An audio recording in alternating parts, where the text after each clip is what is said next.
The big picture with RK में हमारे साथ में जुड़ चुके हैं रविकांत मित्तल जी, IVS24 के editor in chief. Ravi ji, जिस अंदाज में महाराष्ट्र में, झारखंड में जुबानी वार पलटवार चल रहे हैं, प्रदेश के दोनों प्रदेशों के जहां चुनाव के लोकल मुद्दे, जन समस्याएं, पार्टी के विजन सब गायब है, धुंधला है। बस कुछ है तो नारों का शोर है, बटोगे तो कटोगे से लेकर गेरुआ पर सियासी बहस है। क्या और कितना असर होगा इस तरह के चुनावी पैंतरों का, जबकि हम हर बार कहते हैं कि जनता समझदार है। क्या है इसकी बिग पिक्चर?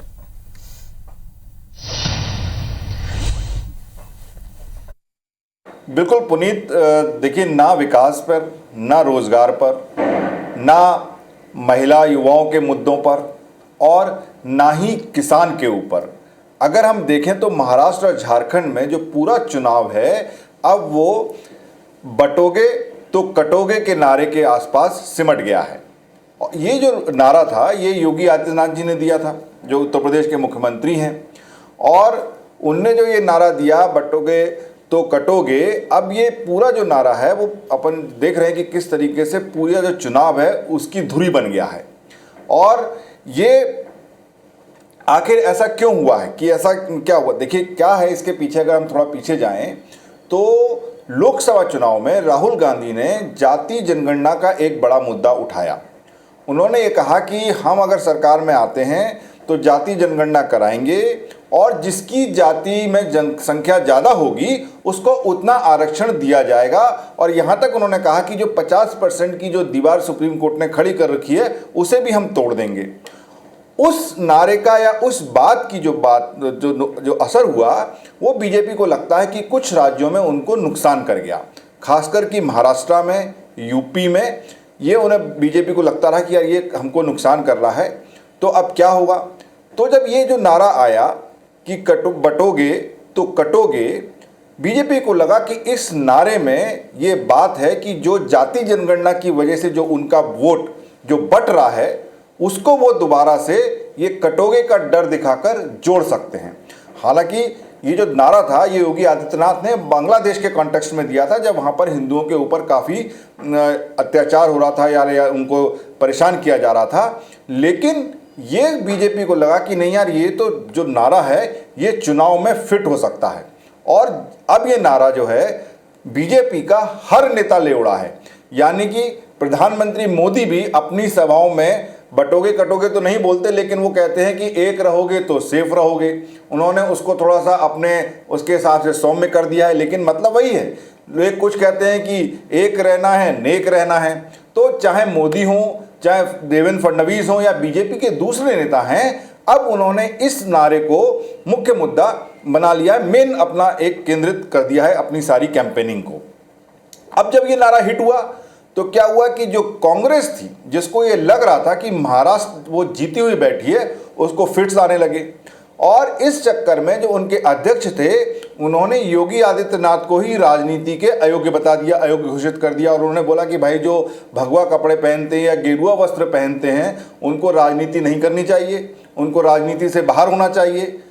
अब जब उन्होंने ये बोला तो भगवाधारी जब उनको बोला तो जो संत थे बाकी, वो उन्होंने भी खड़गे को पूरा सनातन का ज्ञान पिला दिया कि भाई ऐसा कैसे हो सकता है, संत कोई भी हो सकता है, संत राजनीति में भी हो सकता है।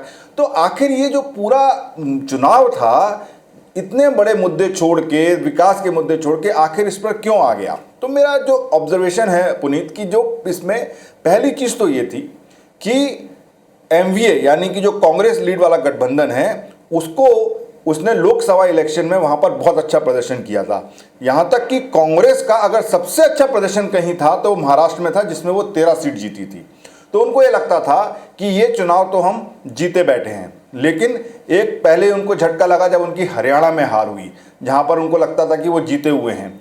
और वहां भी ये कटोगे और बटोगे माला जो नारा था ये चालू हो गया था, शुरू हो गया था। तो अब उनको ये लगता है कि यार ये अगर ये इसकी काट ले आए हैं तो ये जो हमारा एक राज्य जीता हुआ है ये भी हमारे हाथ से निकलेगा। तो ये जो बौखलाहट जो हम देख रहे हैं मल्लिकार्जुन खड़गे की आवाज जो बयानों में या दूसरे कांग्रेसी नेताओं के बयानों में, ये उसी का असर है। दूसरा, ये नारा इतना हावी हो गया है कि जब हम चुनाव शुरू किए थे तो ये लग रहा था कि जो दो पार्टियां वहां पे शिवसेना और एनसीपी में जो टूट फूट हुई है, तो लड़ाई इस बात की होगी कि कौन असली है कौन नकली है, उसका ज़्यादा असर होगा और उस पर ज़्यादा असर पड़ेगा। लेकिन अब इस नारे ने पूरी तरीके से इन मुद्दों को पीछे कर दिया है और अब केवल जाति जनगणना वर्सेस कटोगे तो बटोगे वहां पर चल रहा है। तीसरा, लाड़की बहना ये जो योजना शुरू की, उससे जो महिला वोट था वो पहले ही बीजेपी के पक्ष में था, क्योंकि ऑलरेडी वो पिछले 6 महीने से चल रही है, 7,500 रुपये तक ऑलरेडी महिलाओं के अकाउंट में आ चुके हैं, तो उसकी काट पहले ही कांग्रेस नहीं खोज पा रही थी। और अब इस नारे ने अब कांग्रेस को लगता है कि ये ज़्यादा डबल असर करेगा। और एक और मुद्दा था जो लोकसभा में एमवीए को या कांग्रेस को फायदा पहुंचा हुआ था, वो था सुभाष जरांगे का, जो कि मराठा जो वोट था उसको इकट्ठा करने में काफ़ी, क्योंकि वो केवल रिजर्वेशन ही मांग रहे हैं, वो काफ़ी सफल हुए थे। लेकिन अब जब ये नारा चल रहा है तो उनको लगता है कि शायद वो जो कार्ड था वो इस बार चुनाव में नहीं चल पाए।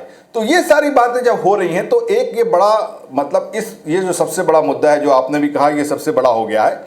लेकिन पुनीत, मेरा ये मानना है कि चाहे बीजेपी हो या चाहे कांग्रेस हो, चाहे वो जाति जनगणना की बात करें या ये बटोगे या कटोगे की बात करें, लेकिन ये लोग कर तो क्या कहते हैं अपने समाज में, या उसको एक जाति की राजनीति कर रहा है, एक धर्म की राजनीति कर रहा है। तो कर तो ये बात चाहे किसी शब्द में बोलें, ये अपने केवल वोट पाने के लिए और अपनी राजनीति चमकाने के लिए इस तरीके के नारे दे रहे हैं, जो कि लॉन्ग टर्म में हमारे समाज के लिए ठीक नहीं है। मेरा मानना है कि जाति जनगणना भी उतना उचित नहीं है। आप एक बार पता कर सकते हो सबकी स्थिति, लेकिन उसके हिसाब से आपको रिजर्वेशन दो, ये भी उतना उचित नहीं है। और बटोगे तो कटोगे, यही भी कहना उतना उचित नहीं है, क्योंकि हमारे देश की एक परंपरा है कि हम साथ रहने वाले, और डाइवर्सिटी यूनिटी की हम जो बात करते हैं कि डाइवर्सिटी में हमारा यूनिटी है, उसको ये चोट पहुंचाता है। तो ये हालांकि राजनीति है, चुनाव है, सब चलेगा, लेकिन लॉन्ग टर्म के लिए अच्छा नहीं है ये। चलिए, तो कुल मिलाकर लॉन्ग टर्म के बारे में क्या नेता वाकई सोच रहे हैं, या उनकी नज़र केवल और केवल अपने चुनावी बेनिफिट्स पर है? जनता की नज़र इन पर ज़रूर है, क्योंकि नेता ये सब कहते समय भूल जाते हैं। वो खुद ही कहते हैं, बार बार दोहराते हैं हर बार, कि जनता बड़ी समझदार है। वाकई समझदार है, ध्यान से सुन रही है और सबके बेनिफिट्स को समझती है। बहुत शुक्रिया सर आज की बिग पिक्चर पर बातचीत के लिए।